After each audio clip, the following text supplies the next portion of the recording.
bonsoir et bienvenue à ce journal en couverture. Le 7 février prochain marquera les 2 ans de Jovenel Moïse à la magistrature suprême de l'État.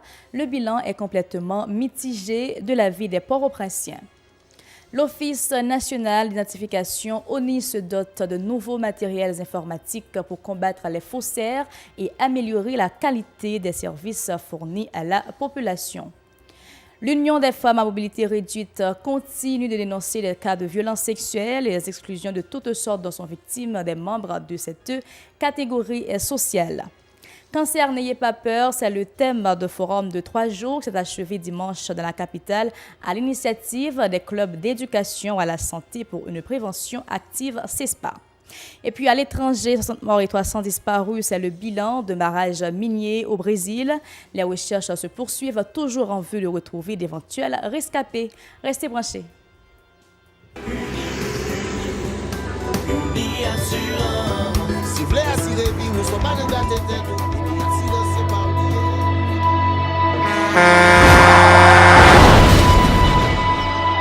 En général, moun pa reme pran assurance.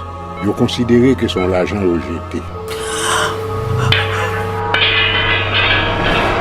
Et pourtant, l'argent assurance te doué dans le budget ou à côté l'argent kayak, l'argent mangé. Li là pour les deux ou traverser un mauvais pas.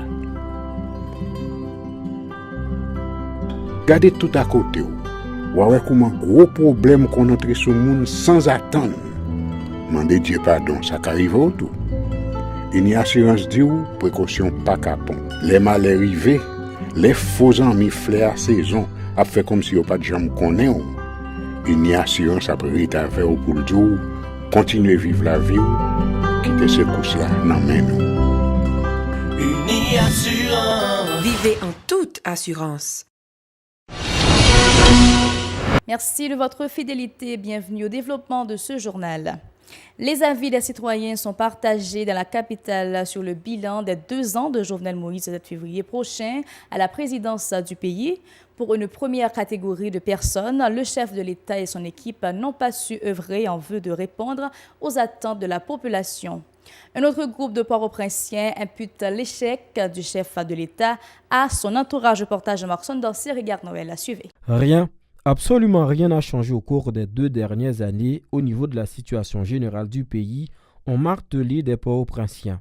Au contraire, la situation va de mal en pis depuis la cession de Jovenel Moïse à la magistrature de l'État, déplore ces personnes. Pour elle, l'élu du parti haïtien Tête Calée, PHTK, n'a pas respecté ses promesses telles fournir l'énergie électrique 24 heures sur 24 et résoudre le problème de l'alimentation à l'aide notamment de son programme de production massive de bananes dans le pays. Pendant Jovenel prend pouvoir, il dit qu'il va mettre manger dans l'assiette nous, il va mettre l'argent dans la poche nous, et il va prendre terre, il va prendre soleil, il va prendre moun yo, il va faire yo font seul pour que nous capables produire, nous pas qu'à manger. Et actuellement là nous gagnons taux de l'argent qui a bas le terrain. Dans le pays il n'y a pas de changement, quand des changements c'est plus mal. Quand il y a là moun pas qu'à manger, rien même mes amis bah la vie chère. Jovenel pas travailler pour peuple. Impossible non, très au contraire pays a fini plus mal. Regardons comment la vie chère. Toute bagarre monter sur au bébé on va dire on pas un président là. C'est pas ça nous t'attendons. Comme président te dit, il va mettre l'argent dans poche nous, il va mettre manger dans assiette nous et nous c'est le contraire. Nous c'est purement misère cap traverser misère cap finir avec peuple là. Pour un deuxième groupe de compatriotes, le président de la République est animé de la volonté d'améliorer le paysage socio-économique du pays. Mais disent-ils, c'est compter sans le fait que sa famille politique et ceux qui ont financé sa campagne électorale ne pensent qu'à satisfaire leur intérêt personnel. Le président, comme si lui-même dit qu'il a perdu contrôle du pays, parce qu'il n'a pas contrôle rien. Pour ça, nous, le président, toute l'heure la baille, parole, mais ça l'a fait. Ça n'a pas pensé pour le faire, oui, mais le problème qui passe, pas oublier, le président lui-même, il y a une série de nègres qui sous tête, qui pas balle passer. Et une série de nègres, c'est comme si il y a de son petit monde, il vient ça, c'est petit monde nègre. Nègre fait ça dans le pays, il n'a pas qu'à décider rien. D'autres habitants reprochent au chef de l'État ses longs discours au cours de cette période de 2 ans et qui risque de marquer tout son quinquennat. Le président monté là, il y a 2 ans sur menti seulement. Qui ça va? pas grand marché non. Mon petit bébé 5 ans là, qui comprendre mentir. Vous connaissez des gens parler avec vous besoin mentir, vous dites m'a bon petit Jovenel et mentir on va réaliser. Population met tête ensemble pour qu'on ça cap fait, pour chercher un monde voter monde qui pour utile pays à demain dans l'autre élection qui venir. Ces Port-au-Prince préconisent le vote intelligent et rationnel lors des prochains scrutins pour éviter au pays des dirigeants dont la satisfaction des besoins de la population démunie ne représente que le cadet de leurs soucis.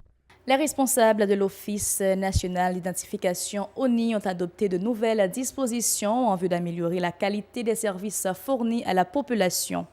L'acquisition de nouveaux matériels permettra à l'ONI d'éviter toute forme de falsification au niveau des cartes d'identification nationales. Wendy Shaw, directeur de la communication de l'ONI, est au micro d'Edlène Vernal et David Mercius. ONI a commencé depuis 14 janvier dernier à installer de nouveaux serveurs. Donc, ils ont remplacé anciens serveurs et aujourd'hui, il y a des techniciens de la firme Dermalog qui étaient présents dans ONI pour faire l'installation de ça. Donc, un problème de stockage de données qui était posé. Ça qui fait que le traitement de dossier, le arrivé, il était un petit casse compliqué dans le niveau ONI. Aujourd'hui, là, serveur déjà installé avec les nouveaux techniciens qui font ça. Gagner tout de l'autre appareil qui lié à serveur, par exemple les UPS qui étaient pratiquement pas calculés. Et nous connaissons lorsque nous avons fonctionné avec des appareils électroniques informatisés, courant est très important, s'il n'est pas stable, il est capable de poser problème à l'appareil. Et à ce niveau, nous avons un risque puisque l'UPS ne peut pas répondre, ce qui fait que l'appareil est capable à n'importe quel moment, s'il y a une coupure, il est capable de perdre des données. Donc, il y a pour que nous distribuer ces matériels une fois qu'ils sont rentrés et configurés à différents postes au niveau, dans l'idée pour nous capables d'avoir un système qui est plus performant. Avec le nouveau système que ONI a mis en place là, il va permettre que nous livrer des cartes à un temps record, plus rapide que j'en ai fait qu'on y a. Son système, lorsqu'il finit installé et configuré, il va offrir ONI possibilité pour que les fabriquer de cartes, si besoin est, qui gagnent des avantages hors du commun. Bon, c'est un carte A+, d'abord, il y a une possibilité pour lier. Parce que, je dis là, c'est ce qui se fait de mieux dans le monde. Un carte A+, qui gagne des données intégrées, qui gagne un barcode pour aller, qui permet que les plus sécurisés. Parce que nous connaissons, en Haïti, il y a des réseaux de faussaires qui généralement recopient papier, qui va une fausse carte, qui mettent un problème parce que besoin d'authentifier données. L'Union des femmes à mobilité réduite, une organisation féministe, continue de plaider en faveur du respect des droits des membres de cette catégorie sociale. S'exprimant vendredi en marge d'un atelier à Port-au-Prince, la coordonnatrice de structure Soinette Désir dénonce des cas d'abus sexuels ainsi que la discrimination de toutes sortes dont sont souvent victimes ces femmes à besoins spéciaux. Elle est au micro de Mario Sylvain et Francine. Suivez. Nous remarquons que les handicapés victimes de toutes sortes de bagailles, tout droit est violé. Et une droit est piétiné, c'est question de droit à la sexualité qui c'est un droit fondamental. La vie affective, relation amoureuse et autres. Donc handicap moun nan pas qu'à faire de lui pour pas vivre de bagailles ça aussi lui-même livré parce que normalement et ceci il dépend pour tout type d'handicap.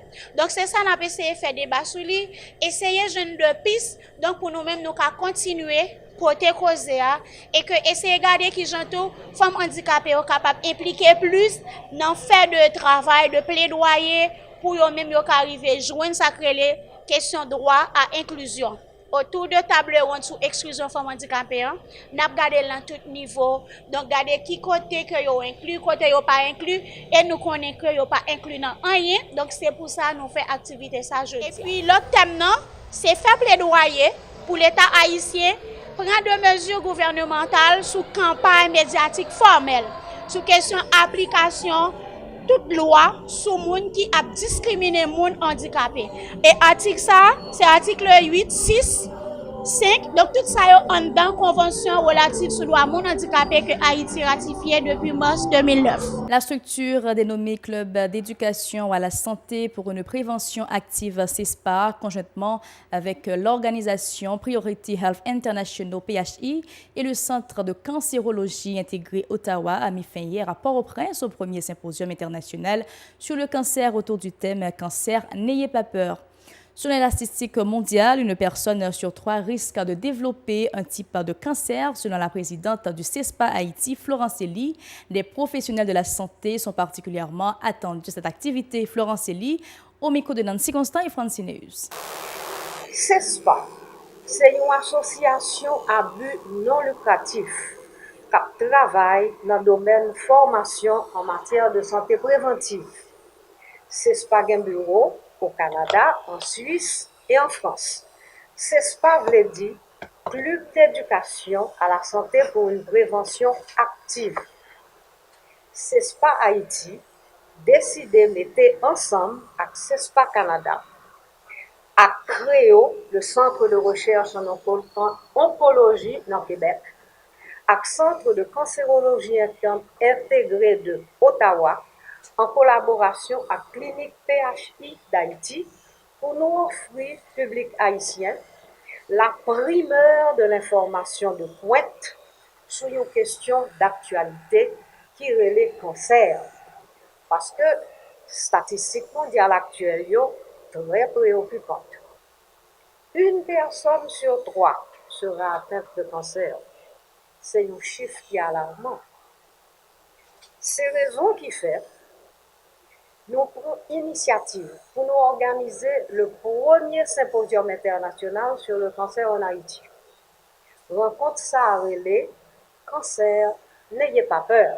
Toujours à ce même dossier, le fondateur de PHI, Dr Dieudonné Jean-Baptiste, préconise une saine alimentation et l'élimination des toxines pour éviter les cancers. Dr Marlène Baudreau, qui est également atteinte de cancer de la thyroïde, abonde dans le même sens, en déclarant que ce régime l'a considérablement soulagé.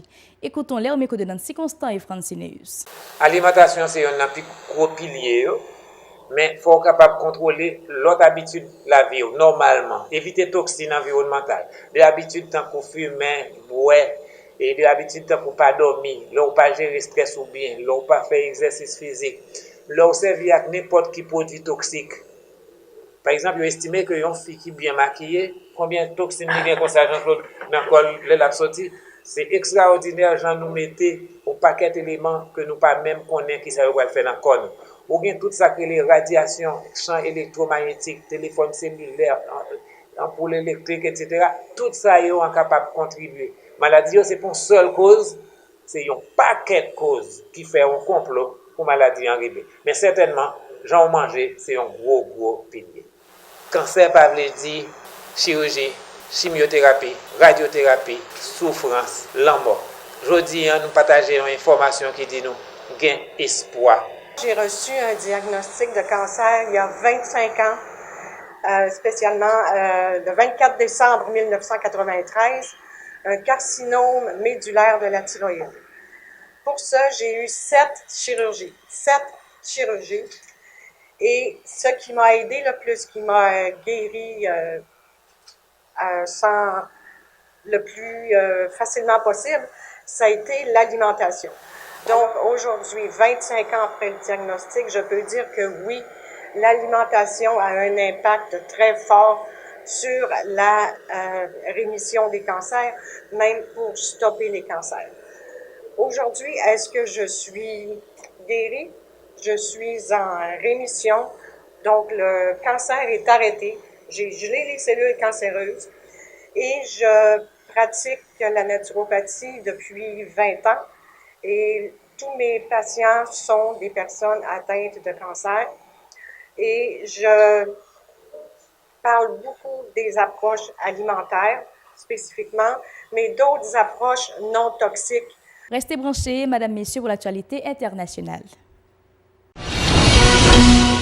60 morts et 300 disparus, c'est le bilan d'un barrage minier au Brésil. Les recherches se poursuivent, toujours en vue de retrouver d'éventuels rescapés. Le drame s'est produit vendredi dernier à Brumadinho, dans le sud-est du Brésil.